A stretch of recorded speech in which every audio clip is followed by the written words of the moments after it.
नमस्कार दोस्तों, क्या आपने कभी ध्यान दिया है कि लगातार आपकी जेब पर डाका पड़ रहा है? जेब कमज़ोर होती जा रही है। डॉलर के सामने भारतीय रुपया लगातार कमज़ोर होता जा रहा है। कभी 60, 70, 80, कभी 90 भी पार कर गया। आखिर ऐसा हो क्यों रहा है? क्या ये सरकार की नाकामी है या इसके पीछे कोई बड़ी सच्चाई छुपी है? आज इस वीडियो में आपके सामने एक-एक करके सारे तथ्य रख रहा हूँ। चलो समझते हैं पूरे विस्तार से। डॉलर दुनिया की सबसे ताकतवर करेंसी है। अंतर्राष्ट्रीय सारा व्यापार जैसे तेल, गैस, हथियार सभी डॉलर में ही होते हैं। जब भी दुनिया में कोई आर्थिक संकट आता है, लोग डॉलर खरीदते हैं। डॉलर की ज़्यादा मांग होने के कारण ही डॉलर ज़्यादा मजबूत हो रहा है और रुपया कमज़ोर हो रहा है। जब अमेरिका ब्याज दर बढ़ाता है तो पूरी दुनिया का पैसा अमेरिका की तरफ भागता है, डॉलर की तरफ। जो निवेशक होते हैं वो भारतीय रुपया निकाल कर डॉलर में इन्वेस्ट करते हैं।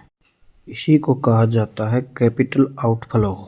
जब रुपया बाहर जाता है तो रुपया गिरता है। रुपए की डिमांड और मांग घटती है जिसके कारण रुपया गिरता है। इसका एक मुख्य कारण ये भी है कि भारत खरीदता ज़्यादा है, बेचता कम है। भारत जैसे कच्चा तेल, गैस, इलेक्ट्रॉनिक्स आयात ज़्यादा करता है और इसका भुगतान डॉलर में करना पड़ता है, जिसके कारण रुपए में भारी गिरावट आती है और भारतीय करेंसी रुपए पर ज़्यादा दबाव पड़ता है।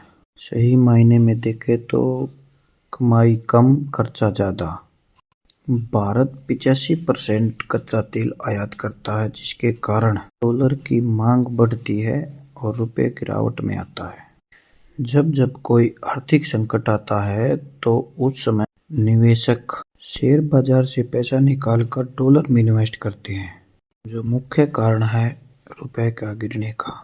और महंगाई का भी एक ये मुख्य कारण है। जब देश पर कोई संकट आता है या युद्ध जैसी स्थिति होती है तो निवेशक डर जाते हैं, इसीलिए वो सुरक्षित हाथों में अपने पैसे को सौंप देते हैं, जिससे भारत जैसे उभरते हुए देश को काफ़ी परेशानियों का सामना करना पड़ता है। आरबीआई रुपया संभालने के लिए डॉलर बेचता है, लेकिन आरबीआई के भी अपने सीमित रूल हैं, रेगुलेशन है।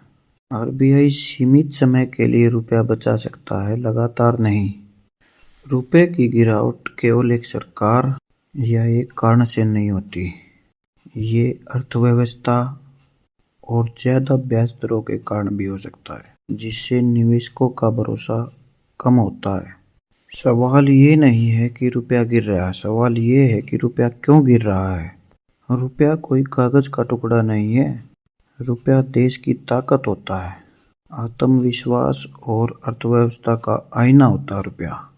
जब देश में महंगाई बढ़ती है तो रुपए की ताकत कम होती है। निवेशक सोचते हैं कि जिस मुद्रा में खरीदने की शक्ति ही कम हो, वहाँ पैसा क्यों रखें। हम ये कह सकते हैं कि निवेश की ये एक चाल भी होती है। रुपए को मजबूत करने के लिए हमें आयात कम करना होगा और निर्यात बढ़ाना होगा। रुपया गिर रहा है, लेकिन इससे बड़ा सच यह है कि रुपया हम सभी भारतीयों को एक आईना दिखा रहा है। अगर हम इस आईने को घबराकर नहीं, समझदारी से देखें तो शायद यही गिरावट हमारे उठने की शुरुआत बन सकती है। रुपये के गिरने का मुख्य कारण व्यापार का घटना है। जो अंतर्राष्ट्रीय स्तर पर व्यापार कम होता है तभी रुपया गिरता है। इसके लिए हम भारतीय व्यापारियों को, निवेशकों को निर्यात पर जोर देना होगा।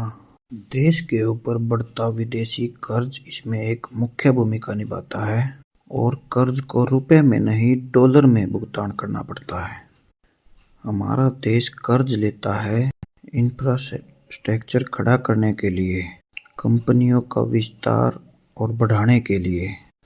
ज़्यादा विदेशी कर्ज रुपए को नीचे ले जाने के मामले में सबसे बड़ी भूमिका अदा करता है, जिसमें देश को केवल कर्ज ही नहीं, उसका ब्याज मुख्य कारण है रुपए को नीचे लगाने के लिए। कर्ज जब ज़्यादा बढ़ जाता है तो रुपए में गिरावट संभव है। आप ऐसे समझ सकते हैं कि भारत ने 100 अरब का कर्ज लिया जब डॉलर 70 रुपए था और आज डॉलर 85 से ऊपर 90 के आसपास है। तो जो 100 अरब कर्ज लिया था, रुपए की कीमत 70 के समय पे वो 7,000 अरब था। लेकिन वही अब 85 यदि हम काउंट करते हैं तो वो कर्ज बढ़कर 8500 अरब हो गया रुपए में। बिना कोई नया कर्ज लिए कर्ज 1500 अरब अपने आप बढ़ गया, जिसमें मुख्य भूमिका डिफ़ॉल्ट और भ्रष्टाचार है। आपको वीडियो अच्छी लगी हो तो सब्सक्राइब